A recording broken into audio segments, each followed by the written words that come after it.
जब मैं विधवा हुई तो मेरे माँ बाप ने मेरी दूसरी शादी कर दी। एक ऐसे इंसान से कर दी, इस इंसान की पहले से एक बेटा था और मेरे पास एक बेटी थी। अब मेरा बेटा और बेटी एक ही कमरे में सोते थे, मगर सुबह उठते ही मेरी बेटी बेड की चादर प्रतिदिन चेंज करती थी।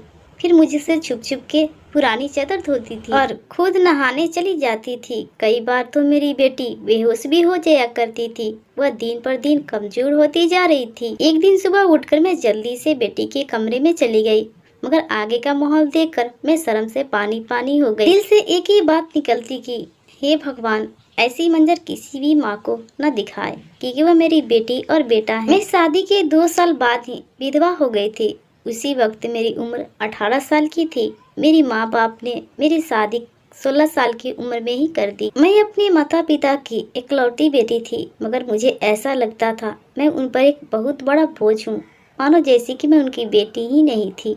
मेरे पैदा होने के बाद ही मेरी माँ कोई खुशी नहीं देख पाई थी और मेरे पिता तो उनको बेटे की बहुत चाहत थी, इसीलिए वो मुझे नापसंद करते थे और मैं हमेशा ही मुझे अलग रखते थे। मुझे दिल से प्यार कभी नहीं करते थे।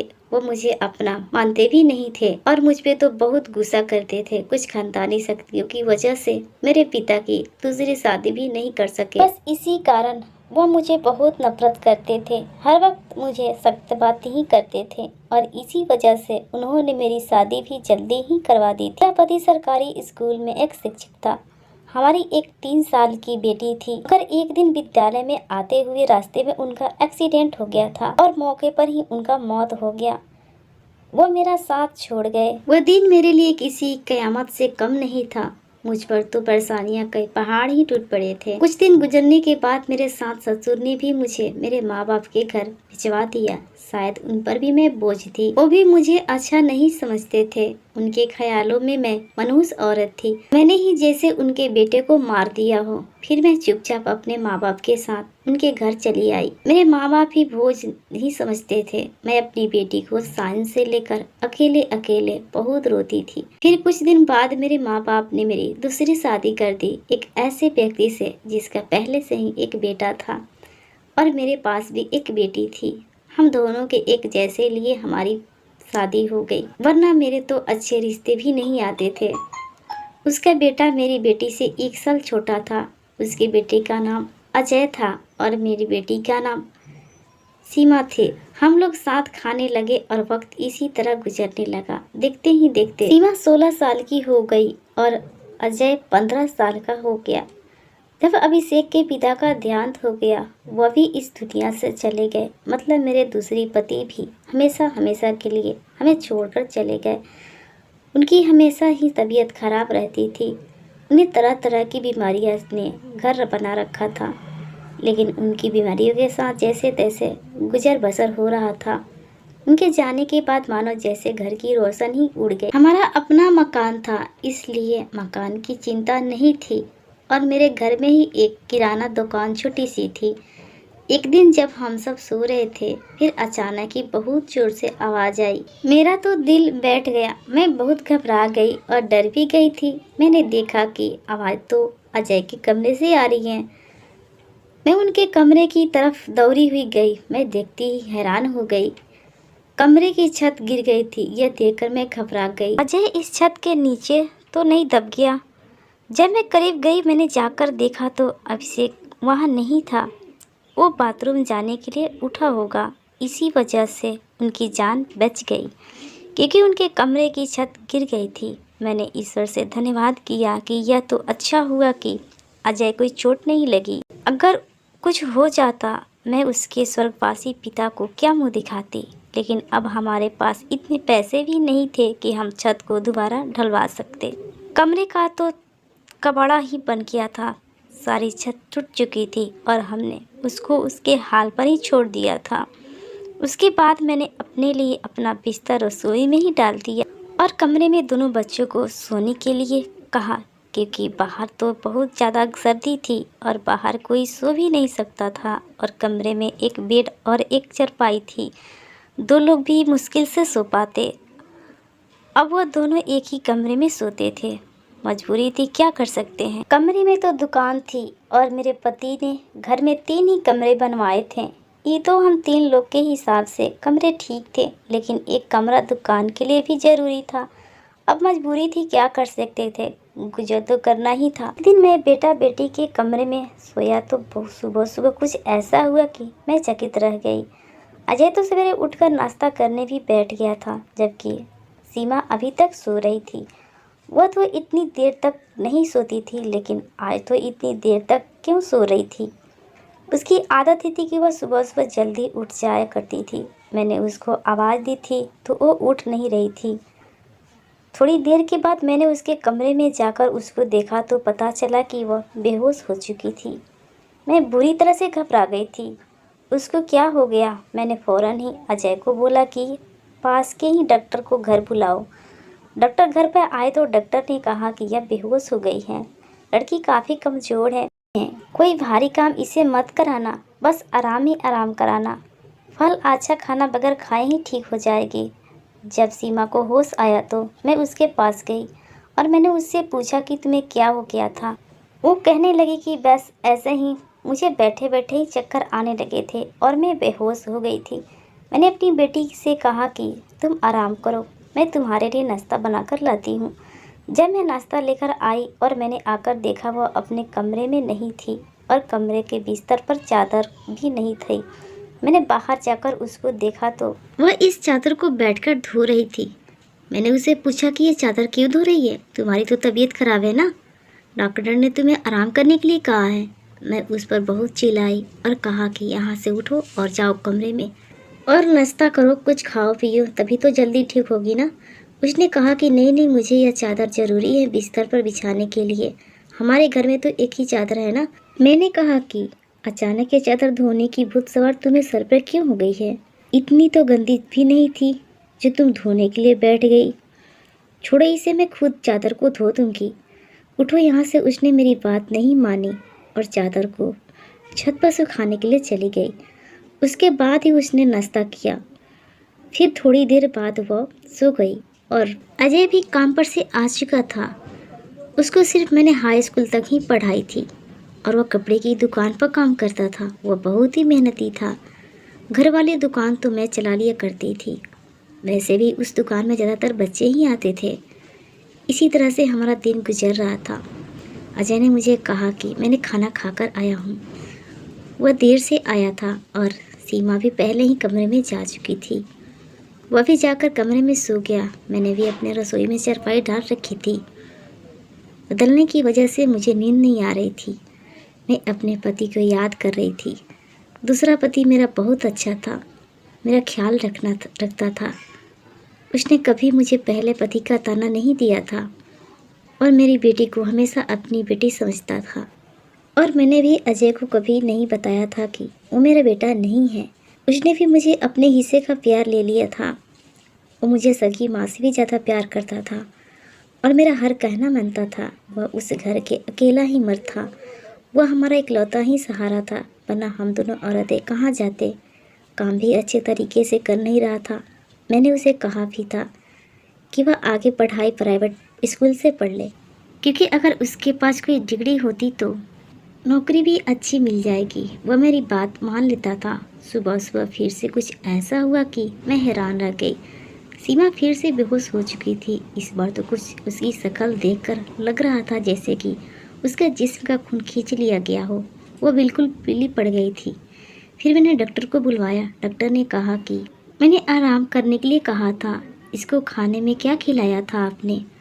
मैंने उनकी सारी बात बताई। मैंने कहा कि वह दाल सब्जी खिलाई थी और फल भी खिलाए थे। पूरा दिन कोई काम भी नहीं कर पा रही थी। तो डॉक्टर ने कहा कि दोबारा से कैसे इतनी कमजोरी हो गई। आप इस बात को सीरियस लीजिए, नहीं तो आपकी बेटी की जान की खतरा हो सकता है, क्योंकि इस तरह से अचानक बेहोश हो जाना और कई घंटों तक बेहोश रहना कोई मामूली बात नहीं है। डॉक्टर ने सारी बात बताई और कुछ देर बाद वह चले गए। फिर जब सीमा को होश आया तो मैंने उसे कहा कि तुमने फिर से अब कोई काम तो नहीं किया है ना? तो मुझसे बड़ा कोई नहीं होगा। लेकिन थोड़ी देर बाद जब मैं उसके कमरे में दोबारा गई तो मैंने ये देखकर हैरान हो गई कि वह क्या कर रही थी। वह तो फिर से बेड की चादर की धो रही थी। इस बार मैं उसे दूर से देख रही थी, क्योंकि जो भी वो कर रही थी वो सब कुछ मालूम नहीं था। वो बेहोश से उठकर चादर धोना शुरू कर देती थी। यह सब हो क्या रहा था? वो ये सब क्यों कर रही थी? जब मेरे बेटे ने उसके कमरे में सोना शुरू किया था तभी से ऐसा कर रही थी। वो बेहोश तभी से हो रही थी। अजय उसके लिए तो सौतेला भाई ही था, लेकिन बचपन से दोनों एक ही साथ पले बड़े थे। उन दोनों में तो सिर्फ भाई बहन जैसी मोहब्बत थी। फिर ऐसा क्या हो रहा था कि मेरी बेटी की तबीयत दिन पर दिन खराब होती जा रही थी। मैं रोती और सोचती रहती थी कि ये सब क्या हो रहा है। और एक औरत कमजोर तब होती है जब वह बच्चे पैदा करती है, तो उसके अंदर बिल्कुल भी ताकत नहीं रहती है। लेकिन जवान लड़कियां यूं बेहोश होने का यह तो कोई नॉर्मल बात नहीं थी। दूसरे दिन उसने चादर धोकर छत पे सुखा रही थी। वह आसपास भी देख रही थी, जैसे मैंने उसे देखा तो नहीं। मैं रसोई की खिड़की से यह सब कुछ देख रही थी। मैंने भी उसको ऐसा एहसास नहीं होने दिया जैसे मैं उसको देख रही हूँ। लेकिन मेरी बेटी क्या कर रही थी? वह फिर से बिस्तर पर आकर लेट गई और उसने अपने ऊपर वाली चादर ओढ़ लिया ताकि मुझे पता न चले नीचे वाली चादर है या भी नहीं। ये मुझे नहीं पता था। मैंने उसको नाश्ता करवाई और दवाई दी। दुकान भी अच्छी नहीं चल रही थी। हमारी दुकान पर कोई बड़ा ग्राहक भी नहीं आता था। सिर्फ बच्चे ही गोलियां और टॉफ़ी लेने आते थे, जो 5-10 देकर चले जाते थे। इसी तरह से काम चल रहा था। मैं बहुत परेशान थी, लेकिन यह बात मैंने अपने बच्चों को कभी नहीं बताई। अजय को भी कुछ नहीं बताया, क्योंकि वह पहले से ही नौकरी कर रहा था। अब अगर ऐसा बात मैं बताती तो वह भी ज़्यादा परेशान हो जाता। लेकिन मैं खुद बहुत परेशान हो गई थी। ऊपर से डॉक्टर ने कहा था कि बेटी को अच्छी चीज़ें खिलाओ, लेकिन घर में तो दाल रोटी के भी पैसे पूरे नहीं हो रहे थे।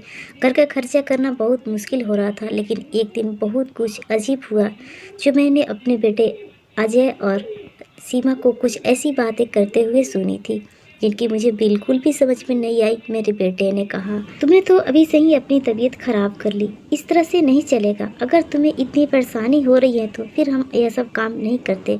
मेरी बेटी ने कही कि नहीं, मुझे यह सब काम करना है। इस तरह के मौके बार बार नहीं मिलते, और मुझे क्या पता था कि मेरी तबीयत खराब हो जाएगी। मुझे तो पता ही नहीं था कि मेरे अंदर इतनी ताकत नहीं है।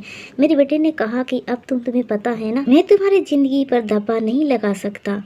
तो मेरी बेटी ने कहा था कि सिर्फ 2-4 हफ्तों की तो बात है, उसके बाद ये मौका नहीं मिलेगा। यह सब क्या हो रहा था? मुझे कुछ समझ में नहीं आ रहा था। ये दोनों क्या बातें कर रहे थे? एक दिन तो मैंने कुछ ऐसा देखा जिसको देखकर दंग रह गई। सुबह सुबह ही मेरी बेटी ने चादर को फिर से धोकर छत पर सुखा दिया और वह एक तरफ खड़ी होकर उलट पुलट कर रही थी। मैंने कहा कि ये क्या हो गया है? तो मैं घबरा गई और कहने लगी कि अचानक से मेरा दिल खराब हो गया। मैंने कहा, क्या मतलब है इस बात का, दिल खराब हो गया? क्या कर रही हो तुम? ऐसा चादर बार बार क्यों धोती हो? क्या छुपा रही हो मुझसे? मुझे पता चला कि तुमने कोई ऐसी वैसी हरकत तो नहीं की है ना, जिससे मेरी और तुम्हारे बाप की इज्जत पे दाग लग जाए। मैं तुम्हें कभी माफ़ नहीं करूंगी। मेरी बेटी हैरान हो गई और कहने लगी कि माँ आप किस तरह बातें कर रही है? ऐसा कुछ भी नहीं है, आप जैसा सोच रही है ना वैसा कुछ नहीं है। लगता है कि आज आपने अच्छी फिल्म देखी या फिर किसी ने आपके कान भरे जो आप इस तरह की बातें कर रही है। मैं ऐसा क्यों करूंगी? और अगर मैंने इस तरह की चादर धो दिया और तो क्या हो गया? चादर गंदी हो गई थी, बस इसीलिए धो दिया। आपको कुछ पता है कि कई दिनों से मेरी तबीयत खराब है, तो दवाई खाने की वजह से मेरे पेट में भी खराबी हो गई है। अगर मुझे उल्टी आ गई तो इसका मतलब ये तो नहीं है ना। मेरी बेटी मुझसे इस तरह से बातें कर रही थी। मैंने उसके मुंह पर थप्पड़ मारा, वो जमीन पर गिर गई। तभी अचानक अजय भी वहाँ पे आ गया। उसने कहा कि माँ आप ये क्या कर रही है? आपने इस पर हाथ क्यों उठाया? तो मैंने उससे कहा, हाँ मैंने इसको मारा, इस पर हाथ उठाया। ऐसा तो मुझे बहुत पहले ही कर देना चाहिए, लेकिन अभी मैं पूरी तरह से बात की यहाँ तक नहीं पहुँची हूँ जिस दिन मुझे पता चल गया कि तुम दोनों के बड़े होने से मुझे ये दिन देखना पड़ेगा। अब मुझे खुद पता नहीं था कि मुझे क्या क्या है। मेरे दिल जो बोल रहा था मैं वही करती जा रही थी, जो कि मुझे इस तरह की नहीं करनी चाहिए। रात को अचानक मेरी आंख लग गई और मैंने देखा कि मेरे बच्चे के कमरे से लाइट जल रही थी। उस वक्त क्या कर रहे थे? उन लोगों को तो सो जाना चाहिए और शाम को मुझसे बोल रहे थे कि आज में जल्दी सो जाएंगे। मैं कमरे के करीब गई तो वहाँ सिर्फ जगी रहे थे नहीं, बल्कि बातें भी कर रहे थे। किसी बात पर खुश होकर मेरा बेटा कह रहा था कि तुम बहुत खुशकिस्मत हो। मेरी बेटी ने कहा, हाँ मैं खुशकिस्मत तो हूँ ही, लेकिन अभी कल फिर से मेरी तबीयत खराब हुई ना तो माँ मुझे देखकर बहुत परेशान हो जाएगी। कब तक ऐसे झूठ बोलेंगे? बेटा बोला, बस कुछ दिन तक और कर लेते हैं, फिर सब कुछ ठीक हो जाएगा। मैं उनकी बातें सुनकर हैरान रह गई। आज मुझे रहा नहीं गया और मैंने कमरे की दरवाजा खोलने की कोशिश की। मैं हैरान रह गई। उन्होंने दरवाजे के अंदर से बेड क्यों किया था? क्या वजह थी? दरवाजा अंदर से बंद करने की वैसे भी थी और मौसम बदल रहा था, उनके दरवाजा खोलकर सोना चाहिए था। मैंने दरवाजे पर बार बार दस्तक देना शुरू कर दिया, लेकिन इस तरह से दस्तक देने के बावजूद भी उन लोगों ने दरवाजा खोलने में आधा घंटा लगा दिया। और उसके बाद जब मैंने कमरे में देखा तो उनके अलावा कमरे में कोई नहीं था और वहाँ दोनों एक ही शक्ल बनाकर बैठे थे, जैसे नींद से जगे हो। मैंने कहा, इतनी देर से दरवाजा क्यों खुला है? तो कहने लगे कि हम दोनों सो रहे थे। मैंने कहा कि झूठ नहीं बोला करो, तुम लोग जग रहे थे और बातें भी कर रहे थे। उन्होंने कहा कि हाँ, क्यों हम इस समय जगेंगे और क्या बातें करेंगे? हमारा कौन सा कल पेपर है जो हम तैयारी करेंगे और जागेंगे? हम लोग खुद सो रहे थे। मुझे उन दोनों की हरकतें समझ में नहीं आ रही। मेरे पास बोलने के लिए कोई शब्द नहीं थी। मुझे उनकी बात समझ में नहीं आ रही थी। क्यों वो दोनों ऐसे झूठ बोल रहे थे जैसे नींद से अभी अभी जगे हैं। उसके बाद मैंने उसको कुछ नहीं कहा और वहाँ से चली गई, लेकिन मैं सोचती रही थी कि कोई ना कोई बात तो जरूर है। मैं यह देखकर हैरान रह गई। एक दिन मेरी बेटी के बाजू के नीले निशान भी थे, या तो जख्म के साथ थे। मुझे समझ में नहीं आ रही थी कि ये क्या लगा है। मैंने पूछा तो उसने कहा कि चोट लग गई है, लेकिन चोट तो उंगली में लगी थी, बाजू पर तो नहीं। मेरी बेटी ने कोई ना कोई बात ऐसी है जो मुझसे छुपा रही है। कभी बेहोश होती जा रही है तो कभी उसके शरीर पर अजीबोगरीब तरीके निशान होते हैं और अब कभी उठकर अपने बेड की चादर धोने जाती है और मुझे कमरे में नहीं जाने देती। मेरा दिमाग जिस तरफ जा रहा था मैं वैसे ही सोचना चाहती थी। मेरी गलती थी कि मैंने आग और पानी को एक साथ क्यों रखा। मुझे ऐसा नहीं करनी चाहिए था। मैंने सोच लिया था कि मुझे अब क्या करना है। जवान लड़का और लड़की को मुझे एक साथ एक ही कमरे में नहीं सोने देनी चाहिए। गलती तो मेरी थी, मुझे इन बातों का ध्यान रखना चाहिए था। अजय था तो सीमा के सौतेला ही भाई। नियत बदलते देर नहीं लगती, जवानी कसता है और सौतेला भाई सौतेला। फिर मैं कैसे सौतेले भाई बहन को एक साथ एक कमरे में सुला रही थी। जब हम ही बच्चों पर ध्यान नहीं देंगे तो परेशानियां तो पैदा होगी। अच्छी बुरी बात का ध्यान तो रखना ही चाहिए होता है। बच्चे तो नादान होते हैं और नादानी में बहुत सारी गलतियां कर बैठते हैं। जैसे जैसे विचार मेरे दिमाग में आए रहे थे, अगर यह विचार सही हो गए तो फिर सारा का सारा कसूर मेरा ही होगा। मैंने अपने बेटे और बेटी को नजर रख रही थी। एक दिन मेरा बेटा बेटी को एक चीज दे रहा था। मैं चुपकर उनकी बातें सुनने लगी। उसने कह रहा था कि ये दवाइयाँ ले लो, सब कुछ ठीक हो जाएगा। उसने मेरी बेटी को छुपकर वह दवाइयाँ दे दी। मैं परेशान हो गई, किस चीज़ की गोलियाँ उसको दे रहा है? आखिर ऐसी क्या बात है जो परेशानी से दोनों को हल करना। और उसके बारे में मेरे को कुछ भी नहीं पता था। यह दवाइयाँ भी अजीब तरीके से लग रही थी। मेरी बेटी ने यह दवाइयाँ फौरन ले लिया और अपने दुपट्टे से पल्लू में छुपा लिया। बेटी ने कहा कि रात को सोने से पहले दवाई ले लेना, फिर अगले दिन से तुम बेहोश नहीं होगी। और 2-3 दिन तक मेरी बेटी बेहोश नहीं हुई थी, लेकिन उसके बाद शायद उसकी गलतियाँ खत्म हो गई और एक दिन के बाद फिर मेरी बेटी बेहोश हो गई। मेरा बेटा भी घर पे नहीं था, इसलिए मैंने आज फायदा उठाने के बारे में सोच रही थी। मैंने वह चादर बहुत ही होशियारी से बेटी के नीचे से खींच ली और उसको उस तरीके से करके मैंने अपने कमरे ले गई और मुझे खोल कर देखना था कि इस पर ऐसा क्या लग जाता है जिसकी वजह से मेरी बेटी सुबह उठते ही उस चादर को धोना शुरू कर देती है और यहाँ तक कि अपनी बीमारी का भी ख्याल नहीं रखती। जब मैंने चादर को खोल कर देखा तो पहले तो मुझे नजर नहीं आ रहा था, लेकिन जब मैंने ध्यान से देखा तो यह देखकर मैं हैरान रह गई कि उस चादर पर सफेद बाल थे। पूरी चादर पर बालों से भरी हुई थी। मुझे समझ में नहीं आई यह किस चीज का बाल है, क्योंकि यह बाल बिल्कुल सफेद और छोटे छोटे बाल थे। मैं हैरान रह गई, लेकिन मुझे यह बात समझ नहीं आई। मैं सोचती रहती कि यह सब क्या हो रहा है। मैं बेटी और बेटी की हरकतों पर नजर रख रही थी, इसलिए सब कुछ मेरे दिमाग में चल रहा था, लेकिन मैं किसी नतीजे पर नहीं पहुंची थी। तब तक मेरी बेटी को यह सब पता चल गया कि चादर मैंने देख ली है। वह मेरे पास आकर बैठ गई और कुछ अजीब सी घबराई हुई नजर आने लगी थी। उसके बाद मैंने उससे पूछ लिया कि क्या बात है, क्यों परेशान लग रही हो। उसने कहा कि माँ वह चादर कहाँ है। तो मैंने कहा कि वह तो मैंने धो डाली है। यह कहकर वो मेरे पास से जाने लगी। मैंने उसका हाथ पकड़ के रोक लिया और मैंने कहा कि सब कुछ मैं देख चुकी हूँ, उस चादर पे क्या लगा हुआ है, मुझे साफ साफ बता दो क्या हो रहा है। तुम मुझे इतने दिनों से क्या छुपा रही है? मैं बड़ी परेशान हूँ, मेरे दिमाग में बहुत बुरे बुरे ख्याल चल रहे हैं। वो मेरे पास बैठ गए और फिर मेरी बेटी ने मुझे कुछ ऐसी बात बताई जिससे मेरे कदमों से जमीन तलक खिसक गई हो। मेरी बेटी ने मुझे बताया कि माँ जैसे आप समझ रही वैसा बिल्कुल भी नहीं है। दरअसल हमने देख लिया था कि इस घर के हालात अच्छे नहीं है, घर की दुकान भी अच्छे से नहीं चल रही, भैया की कुछ खास पैसे भी नहीं मिले थे, लेकिन हमें ऐसा कोई काम नहीं मिल पा रहा था जो हम लोग कर पाते। फिर भैया के दोस्त ने एक काम दिलाया। दरअसल उसने कुछ बहुत ही नकली किस्म के बिल्ली के बच्चे रखे थे, लेकिन उससे संभालना उनके बस की बात नहीं था, इसलिए उसने हमें उन बच्चों को संभालने के लिए काम दे दिया और उस काम के बहुत सारे पैसे दिए। भैया भी पूरा दिन वहीं रहते थे, लेकिन रात को भैया को आराम भी करना था, इसलिए मैं बिल्ली के बच्चों को कमरे में आते थे और उन्हें संभाल लेती थी। उसी के बाद सुबह चद्दर पर लगी हुई थी, जिसको मैं सुबह को धो देती थी, क्योंकि हमें पता था कि आपको ये चीज़ों की अच्छी नहीं लगती और हम आपको यह सब बताना नहीं चाहते थे। हम यह सब काम कर रहे थे और मुझे बाद में पता चला कि मुझे बिल्ली के बच्चों से एलर्जी हो जाती है, जिसकी वजह से मैं सुबह में बेहोश हो जाती थी। भैया ने मुझे जो दवाइयाँ लाकर दी थी वो भी इसी चीज की दवाई थी, ताकि मेरी एलर्जी कम हो जाए। माँ भैया का वह दोस्त बहुत अमीर है और वह इस काम के हमें बहुत ज़्यादा पैसे दे रहे थे। वो हमें एक दिन का 1000 दे रहे थे और आज उन बच्चों के हमारे घर में आखिरी दिन था, क्योंकि वह उन्हें लेकर दूसरे शहर चला जाएगा और हमने इतने पैसे कमा लिए हैं कि हम उसे कमरे की छत को ढलवा सकते हैं और घर का कुल राशन भी ले सकते हैं। हमें पता है कि आपको पालतू जानवर पसंद नहीं है, इसलिए हमें आपको यह बात नहीं बतानी थी, लेकिन आपने ना जाने क्या क्या हमारे बारे में सोच लिया। आप जो शक किया ना हमारे बारे में, इतने सारे बातें किए, हमको तीर की तरह लगी।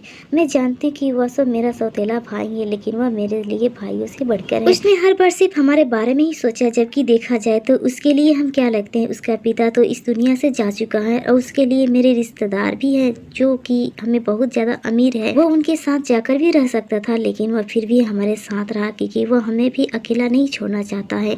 उसने हमेशा मुझे अपनी बहन की तरह माना, उसने कभी मुझे कोई गलत बात नहीं की। वो हमारा साथ भी देता है, हमारे लिए बहुत कुछ करता है। पूरा दिन वह काम करता था, रात को मैं उसकी मदद करती थी। वह कहता था कि वह रात में यह सब कुछ कर लेगा। दिन भर तो वो बेचारा मेहनत करता था, इसलिए मैंने उसे कहा कि रात को तुम आराम किया करो, बच्चों को मैं देख लूंगी, इसलिए मैं उसकी मदद कर रही थी। मुझे ये सुनकर बहुत ज्यादा अफसोस हुआ और मुझे खुद पर बहुत गुस्सा आ रहा था कि मैंने अपने बच्चों के बारे में क्या क्या सोचा था। मैंने अपने बच्चों के बारे में जितना गलत सोच रही थी, मेरे बच्चे उससे भी कई गुना बहुत अच्छे हैं। इतनी गलत बातें मैंने उनके बारे में सोची जितनी की नहीं सोचनी चाहिए थी। हमने यह बात अजय को नहीं बताई, सीमा ने भी उसे कुछ भी नहीं बताया। मुझे सारी बातें पता चल गया, क्योंकि यह सब काम वैसे भी ख़त्म हो गया था और मैं उसकी नज़रों में बहुत ज़्यादा गिरने नहीं चाहती थी। कुछ दिन बाद अजय ने उस कमरे में छत ढलवा दिया और हमारे घर का कमरा भी ठीक हो गया था। धीरे धीरे हमने बहुत मेहनत की। मेरी बेटी ने घर में बच्चों की ट्यूशन पढ़ाना शुरू कर दिया। हमारे हालत पहले से बहुत बेहतर हो गए, धीरे धीरे इतने बेहतर हो गए कि हमारे घर में कोई तंगी नहीं रही। मेरे साथ जिंदगी ने बहुत बड़ा खेल खेला था, लेकिन अच्छी बात यह है कि मुझे बहुत ज्यादा निक और अच्छे बच्चे थे, चाहे मेरे पराये थे या फिर अपने। ईश्वर की कृपा से मेरे दोनों बच्चे बहुत मेहनती है। इस बात पर मैं समझते हैं कि उनकी यह मेहनत करने की दीने हाथ पर हाथ रखकर बैठ नहीं सकते, क्योंकि उनके सर पर पिता की सहारा नहीं है और मैं भी कुछ खास कर नहीं सकती। इस बात को उनको एहसास था और यह बात बहुत अच्छे से समझ रहे थे। ईश्वर की कृपा से अब सब कुछ ठीक हुआ था। ऊपर वाले का लाख लाख शुक्र है कि जैसे मैं सोच रही थी वैसा कुछ नहीं हुआ, लेकिन ऐसा भी हो सकता था। अगर ऐसा होता है तो कहा जाता है कि आखिर में इतना कहना चाहती हूँ, ऊपर वाला चाहता है तो होता है वही। मेरे बच्चे बहुत समझदार है, वह उनके दिल में कोई ऐसी बात नहीं है, लेकिन फिर भी मैं ऐसी माँ को नसीहत करूंगी, बच्चों के साथ के मामले में थोड़ी एहसियत जरूर करे, वह गलती ना करे जो मैंने अपने बच्चों के साथ की थी। मुझे दोनों बच्चों के एक कमरे में नहीं रखना चाहिए, क्योंकि जो नहीं होना था और वो हो भी सकता है। अगर वो हो जाता तो सब कुछ खत्म हो जाता। मेरे बच्चों ने समझदार है शायद मेरे लिए, इसीलिए ऐसा नहीं हुआ। अपने बच्चों का ध्यान रखे, उनकी जिंदगी पर भी ध्यान रखे और कब क्या करे उसकी पूरी जानकारी रखे और बच्चों पर प्यार के साथ साथ थोड़ी हिम्मत भी रखे और उनकी गलती क्या कर रहे क्या नहीं कर रहे सब बात के बारे में उनसे जानकारी लेते रहे और इस बात का ध्यान रखे कि बच्चे जवान हो जाए तो उनके बिस्तर अलग अलग कर देनी चाहिए। आपसे भी यही सब कहूंगी कि आप अपने बच्चे का ध्यान रखें। दोस्तों उम्मीद है कि आपको ये कहानी पसंद आई है। दोस्तों अगर पसंद आई है तो ये कहानी अपने दोस्तों में शेयर कीजिए और मेरी कहानी सुनने के लिए बहुत बहुत धन्यवाद। दोस्तों और भी कहानी सुनना चाहते हैं तो फुल वीडियो का लिंक डिस्क्रिप्शन में ऊपर आई बटन एंड स्क्रीन में दिया हुआ है, जाकर चेकआउट कीजिए पूरी वीडियो। वीडियो पसंद है वीडियो को लाइक और चैनल को सब्सक्राइब करके बेल आइकन को प्रेस कर लीजिए। थैंक यू दोस्तों।